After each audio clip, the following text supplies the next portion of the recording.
I got through it all. All right.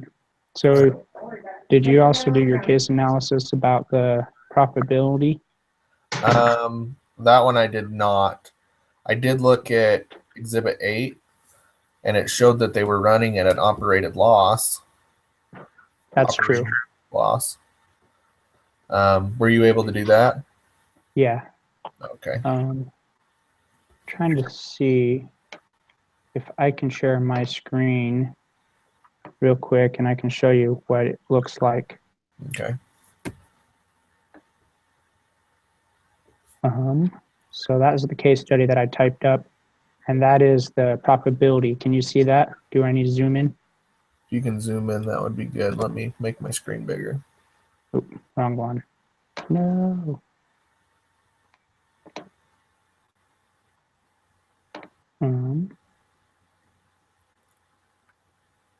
Maybe I need to download into something. Well, actually, I actually have the Excel form. Okay. My Google Drive,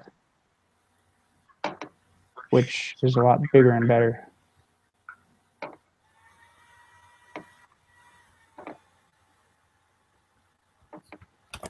All right, so after looking through the video that they have you look at before you do, when you go through the entire case study, it gives you the number to configure.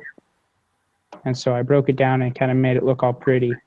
But long story short, according to my configuration, they're still at a loss. A loss.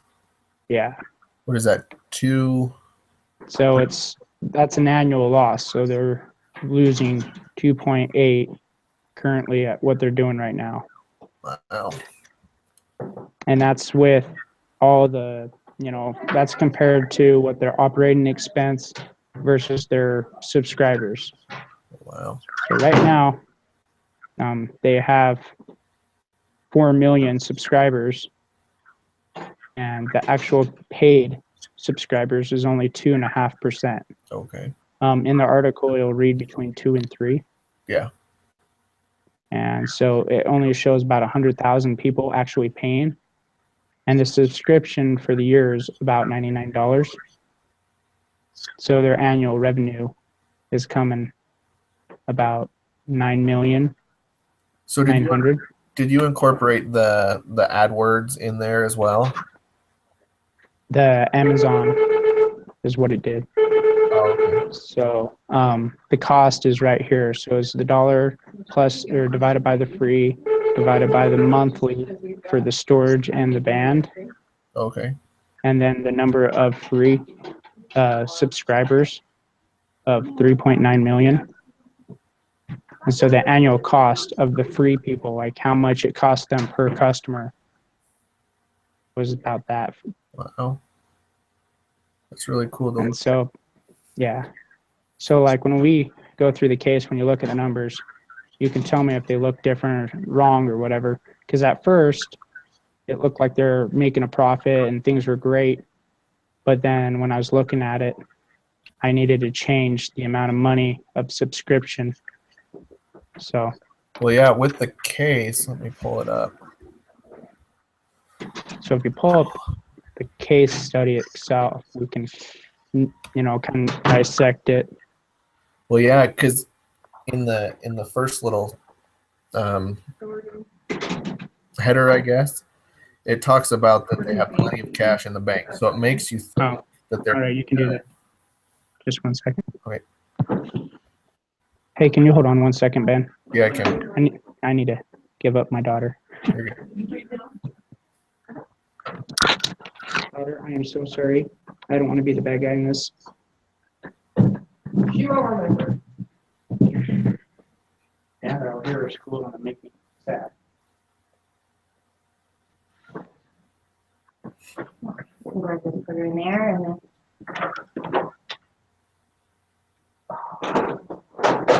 Now I can finish my case study.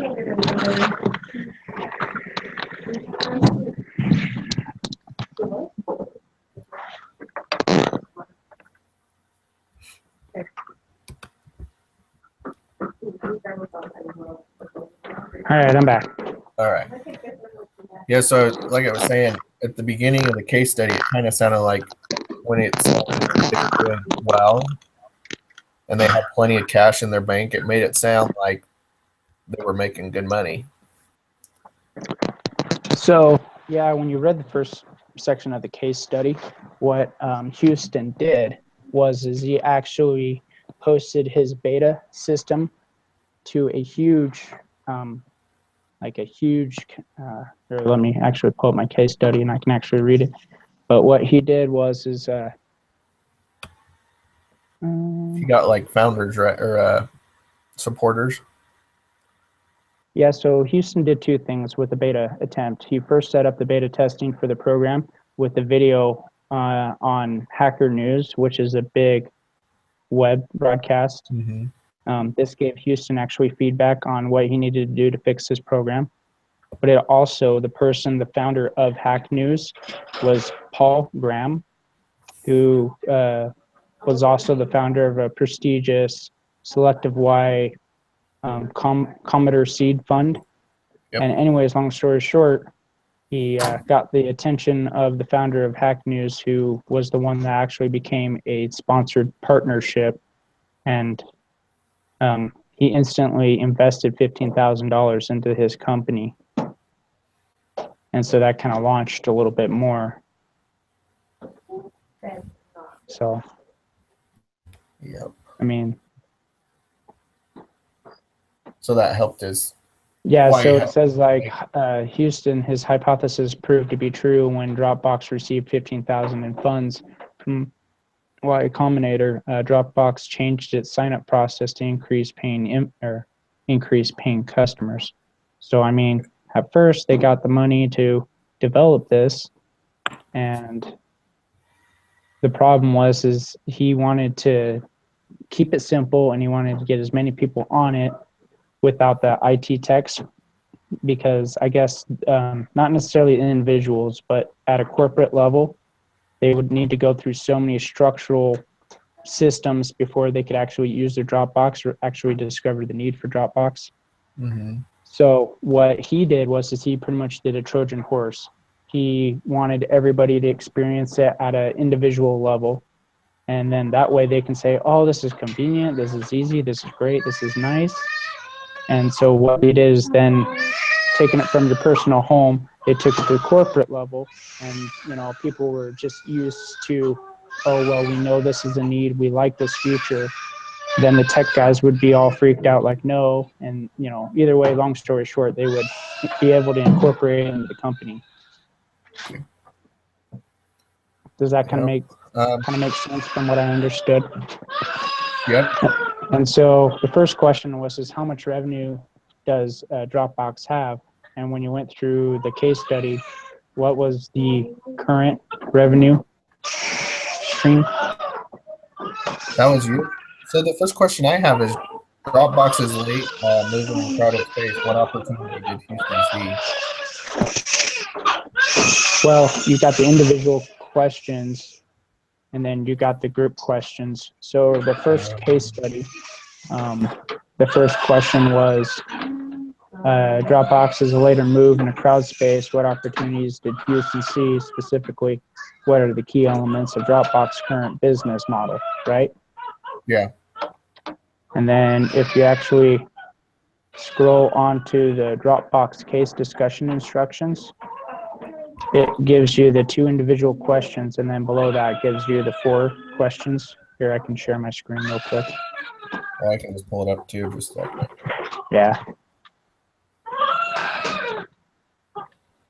Because I thought that was really weird, that I was watching somebody else's case study after ours, and they were answering different questions than what we did. Oh. I mean, I think ultimately this helps us develop the actual discussing the case back and forth to help us with the way we analyze things. But you see it right there down at the bottom, it says group questions. Yeah. It says how much revenue does Dropbox have? And so I had yet to look at what they currently have as of the 2010.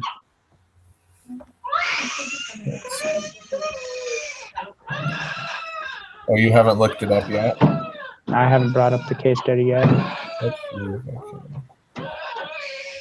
The only thing I pulled up was my case study with my analysts and the numbers that I was looking over.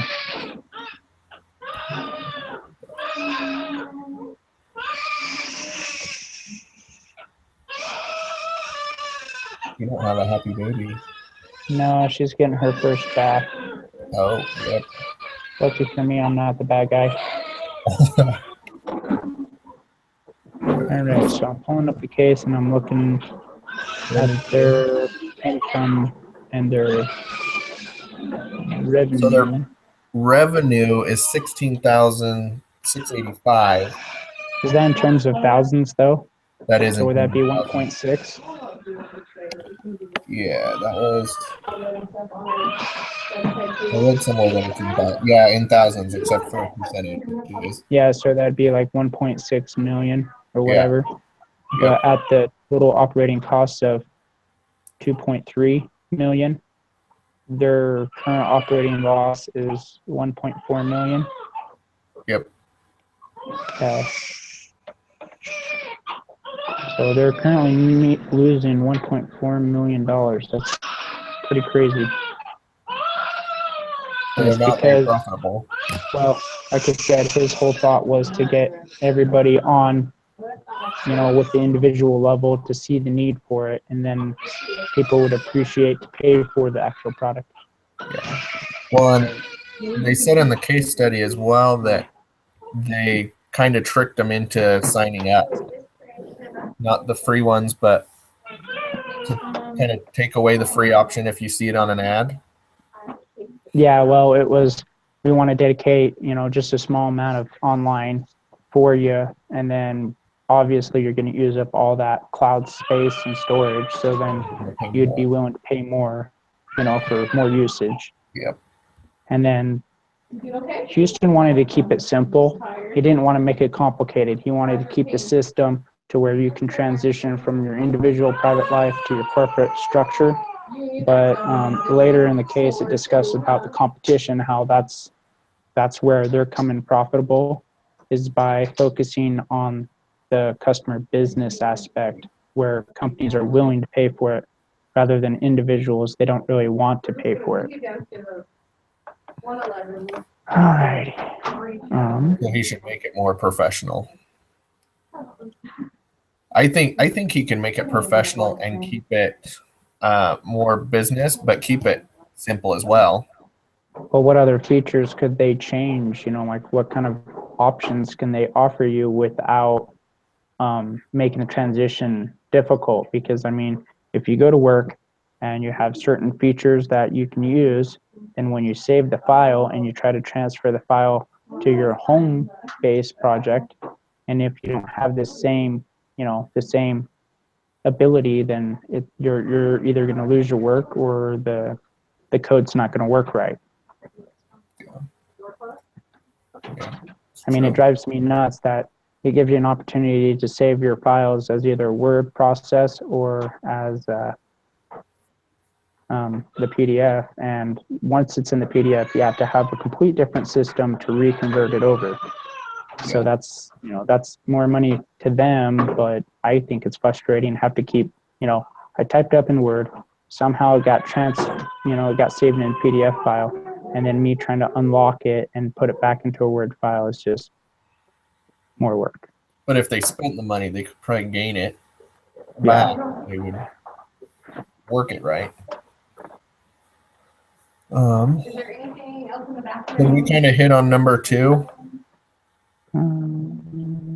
Probably. I'm re-pulling up the questions here. How profitable is Dropbox? Yeah. So we touched on the revenue. We touched on the profitability. Right now, they're losing money. And then number 3 is this a problem? And, why? I think we both agree that this is a problem, that the Trojan horse is becoming a huge expense. Yes. Hold on one second. I'm almost done in probably another 10, 15 minutes. So yeah, I think there's a huge profit or a huge problem because, well, I guess if you looked through the whole case study, they talked about their strategy trying to do marketing, and marketing has been a huge expense that's been failing. You know what I mean? Yep. So how would you be able to keep the system simple, make it look more, like make it more appealing to the small business and the corporation structure, and still be able to transfer the files accordingly? I just think if it's user friendly and it does all that on the back end, so you don't have to transfer it from a PDF to a Word file or whatnot. If it did that all on the back end, on their end, and they made it more appealing and made it user friendly, then I think it would be profitable. Well, that's what the founder, Houston, that's what he wants. He wants to keep his business just simple. He wants to be able to just, anybody could sign up and then, transfer it. And where he's making his money is by storing that information. He wants the system to run continuously in the background. Yeah. But I mean, his competitor that is making, bringing in more profit right now is because they don't want to deal with individuals. Their only target is, hey, you want our system, you're just going to have to pay your fee. So then that raises their percentage instead of only 2 to 3% of actual customers that are signed on, actually, paying for the amount of space. Just like you go use a storage unit, you're not going to get a tiny 4x8 storage unit for free. Either way, you're still expecting to pay for it, right? Yeah, and he even brought up like thumb drives and stuff. People expect to pay for storage. So why don't they make that just online as well? You expect to pay for storage, not you get 1 gigabyte for free. Well, that's what Houston thought. He's like, all right, well, it makes sense. There's a need for this product and people are willing to pay for storage, but in order to entice people to sign up, he wants to give them a limited amount for free, and then once they exceed that, then they'll start paying for it. But it turns out he's gave them too much space, and so in order to kind of change, he needed to bring it back down, give them less space. What he should have done is kind of like what they do for storage units as well.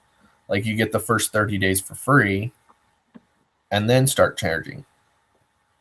I think that's a great idea. I mean, that's the fourth one is, should Dropbox develop a professional version to attract more valuable customers? And I think we both agree that there should be a professional version, and they should actually change their sign up saying, hey, free for the first 30 days. That way, if you like the system, then you're willing to, rent the storage space or rent the access. Yep. But in this current day and age in 2017, I don't think that's going to be near as useful. Why would I want to pay for something when right now you got Google Docs that will transfer your information for free? Yep. And it does your spreadsheets, everything. I was going to say I didn't really know much about Dropbox until I honestly read the case study. I mean, I've known it actually be part of the computer, part of the bundle deal, and I've used it a little bit in the background, but I never actually used it to its full potential. And then after working with the school projects, they've shown me the Google Docs, and I've dominantly been using a lot of the Google Docs, how I can transfer my files to and from, and I can even change them into the PDF if and when it's the final document that I want to send. Yep. So I think there needs to be a professional version where they need to limit the free usage and make it more appealing to businesses. I know, but how would you make it more appealing? I mean, well, I don't what know. more new? Does a lot of businesses use Google Docs? I think I know I used Google Docs in school, and then the company that I worked previously with, they actually paid for storage on Google Drive. And it was because one of the managers actually came from BYUI. So he took what he learned from BYUI and he implemented it into that business to make it a lot easier to exchange information. Yeah. Because I was a field tech and I'd go out in the field, do all my documentation. Well, the sooner I can get my documentations to transfer over to his computer, he could write the estimates, he could write the bids, and we could actually do business a lot faster than me doing it at the end of the day. So they did that off of Google Docs? Yeah. But I mean, Dropbox found a new niche and he created it, and he was really clever on how to get the funding for it. But his problem is he didn't transition fast enough. He wanted to get more people to see the need rather than the need for, money. He spent too much money in advertisement, and what he needed to do was go back to his organic or whatever, word of mouth. And that's what he did. He cut his expenses when he stopped, spending so much on marketing, and he still accumulated more people. Yep, I agree. So is that it? I think that covered most of the questions there. How much money or how much revenue does Dropbox have? We answered that. How profitable is Dropbox? They're not. We discussed what the problem was, and we have suggestions on how we can make it more attractive, more appealing to customers. Okay. Yeah, let me know if you wanted help a little bit more with the numbers, or if you changed the numbers, because I mean there was a few numbers that were kind of questionable, because I mean in the case study they say 2 to 3, and so in my configuration on the math I split it down the middle at 2.5%. Yeah. So, and at first I tried to implement the Amazon cost, but later when I went through the case again and went through the numbers, I had already configured the storage and the bandwidth, which pretty much is what Amazon is. Yeah. But I think he could also, one other last thought is Dropbox can cut the cost by eliminating their second party person. So rather than keep paying Amazon, their competitor built their own database center where they could store their own things. Yeah, that's true. I agree with that. So that I mean, would cut a lot of the cost.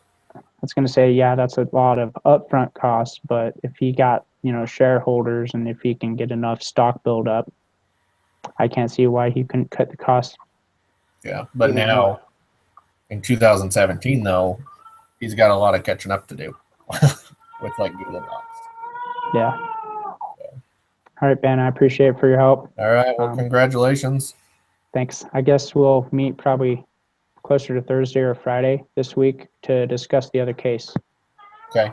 So does Friday work better for you because Thursday's tomorrow? Yeah. I mean, I started typing it up, but I haven't even gotten to all the group case questions or whatever. Okay.